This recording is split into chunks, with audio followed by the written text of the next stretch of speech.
So, zombies and unicorns. Absolutely ridiculous, right? Um, Not so much. So, what I wanted to do with this video was show people points on evolution and how things work applied in different fields, whether it's biology or virology, etc. The point of this zombies and unicorns thing is almost a Voltairean approach of what defines something. Okay, how is a zombie defined? How is a unicorn defined? So, uh, the premise in general is: can you make a unicorn? Can you make a zombie? Are zombies even possible? Are unicorns even possible? It's that magical, impossible thing in pop culture. I just think it's a good tool to use to address certain things in science. So when it comes to zombies and unicorns, all right, there's no way to make a unicorn. Okay, it's an impossible thing. You can't make a unicorn. Um, However, if time is not an issue, okay, and this is the important part of physics, why time is so relevant. The goal with so many things is to speed up the evolutionary process, okay, to make things happen faster. But in general, doing that leads to less stability, less control over what happens, which becomes very, very dangerous. Apply to virology. Um, when you're dealing with something like the prospect of a unicorn, so is it possible to make a unicorn? No, it's absolutely ridiculous. There's no way I can make a unicorn. Well, if you give me about 3 million years, 4 million years maybe. I don't know how long exactly. But if time wasn't an issue and I wasn't going to die and I had millions of years, I could just extrapolate from this data and extrapolate from this data. The idea being here that I cannot make a rhinoceros have sex with a donkey and make a unicorn. It's not going to happen. But I can make this rhinoceros mate with this thing, and then with this, and then with here in about 1 million, 2 million years from now, that rhinoceros would be kind of like this thing, and this donkey, I can keep mixing it with this species and this species and this species, and after however many years, millions of years, I can put the rhinoceros thingy and the donkey thingy together and make kind of a unicorn. Just by naturally breeding these things, okay? I can make a unicorn. At which point somebody would respond, that's not a real unicorn. Unicorns aren't real to begin with, okay? How are you defining it? And you can't do it ex post facto. So you're going to define a unicorn, you're typically going to think about a white horse with one horn coming off of it that's got some kind of pretty mane on it, there are characteristics, and this is not to be confused with the Pegasus. The Pegasus has wings. So again, you give somebody enough time evolutionarily, maybe, so at that point, somebody would make the argument, well, the unicorn's not magical. That's not a magical horned horse thingy, so it's not a unicorn. Okay, well, your argument there is about magic, not the unicorn itself. Your argument there is about how the unicorn comes into being what defines the unicorn at that point. So if your only argument is that you need magic to make these things, okay, magic doesn't exist, we're done. You can't make a unicorn. But if your argument is what is a unicorn after it's made, okay, not how do you make one, but what is it after it's made, I can get something like that if you give me enough time.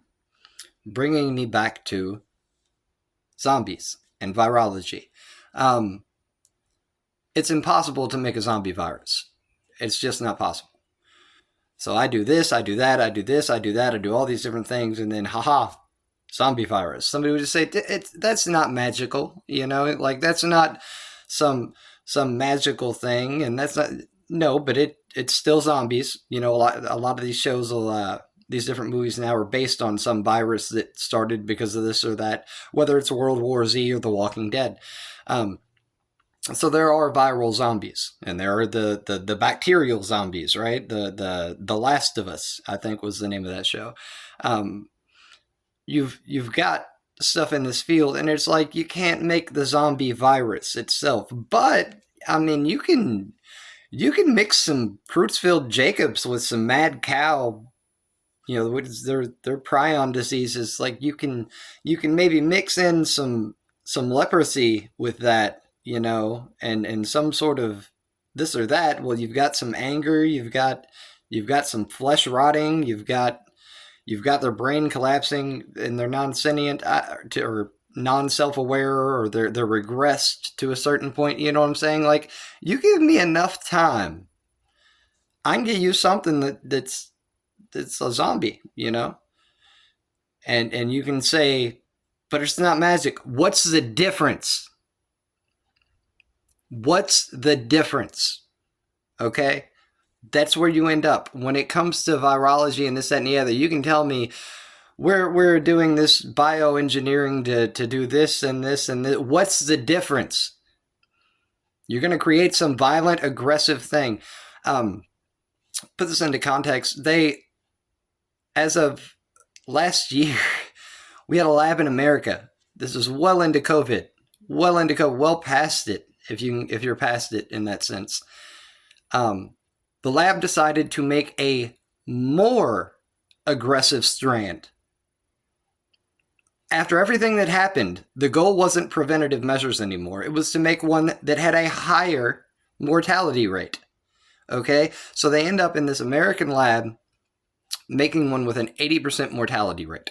4 out of 5 mice died that they gave ACE2 inhibitors or something of the like to mimic human bodies and human reaction. 4 out of 5 of them died. 80% mortality. Okay? These are the things that are being played with. These are the things that are being messed with. And you can tell me that Creutzfeldt Jacobs isn't a zombie virus. You can tell me that mad cow disease isn't the zombie virus. You can tell me that leprosy isn't part of the zombie virus. But at a certain point, when you start mixing these things together, what in the hell is the difference? Because it wasn't made by magic? It's not the same thing? Okay? So when it comes to zombies and unicorns, this isn't some random nonsensical stuff that I just wanted to try to glorify, okay? This is about tangible data. This is about real things, okay? This is how you apply the logic of these things. And the goal with virology, in and of itself, is to try to speed up these processes without losing so much control that you create some zombie virus and it spreads to the whole damn world. Okay, that's essentially it. If you can do these things with bacteria, you can do them with archaea, and then you can do them with eukaryotic cells. If you can do these things on a cellular level, you can alter so many things with the human body, with the species entirely. So these studies that they're doing, the data is so cross-applied, okay? So another, for instance, Dr. Fauci, terrible human being that he is. He was doing testing on animals. Okay, he signed off on some testing. This testing was about letting carnivorous bugs eat dogs to death. Living dogs. Part of the testing involved clipping the dog's vocal cords so they couldn't make too many torturous sounds, I guess, because they didn't want doctors freaking out that are working on this. This was a thing that occurred, okay? It was supposed to be something about virology and this, that, and the other. The World Health Organization, everybody, we needed these studies done, I guess. I don't know if it was WHO or I believe it was CDC. But these tests occurred. You can apply the testing from that into psychology, okay? There's cross-field applications of the things you do with virology. You get into computer viruses, which are meant to mimic real viruses in that sense. You can cross-apply this data So I've said it before. Bill Gates is one of the most knowledgeable virologists on the planet. He's not so much a data analyst when it comes to that. That is virology. Okay, it's fake virology. It's computerized virology that you can then use and transfer into the real world to get different data. Um, there's things like that in science that virology becomes a very dangerous field. And so I do ask questions about why were there 6 biolabs in Ukraine?